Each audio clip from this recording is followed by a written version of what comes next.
Heure du matin, dans les couloirs du métro de Kiev, l'alarme anti-aérienne vient de retentir. Les habitants qui commençaient leur journée se réfugient un peu partout. Je préférerais aller travailler et que mon enfant aille à l'école maintenant. Mais c'est comme ça. Une alerte aérienne a été lancée et nous avons dû nous réfugier dans un abri pour nous protéger des missiles. Nous nous sommes habitués à des matins comme celui-ci. Rien de nouveau pour nous. C'est notre vie. Une journée presque comme les autres pour ces Ukrainiens, même si l'attaque de ce matin a été particulièrement massive. 93 missiles selon les autorités ukrainiennes et au moins 190 drones ont visé principalement des infrastructures énergétiques. A priori, pas de missile intercontinental au Rechnik, comme l'avait menacé hier le Kremlin. Peu après les bombardements, des coupures de courant généralisées ont été annoncées à travers tout le pays.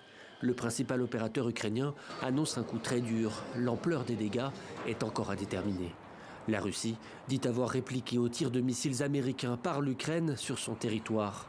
Une autorisation donnée par Joe Biden et à laquelle Donald Trump a annoncé hier son opposition lors d'un entretien au magazine Time. Pourquoi faisons-nous cela? Nous ne faisons qu'intensifier cette guerre et l'aggraver. Une déclaration aussitôt saluée par le Kremlin. La déclaration de Trump elle-même coïncide complètement avec notre position. Donc dans ce cas, nous partageons la même vision des causes de l'escalade.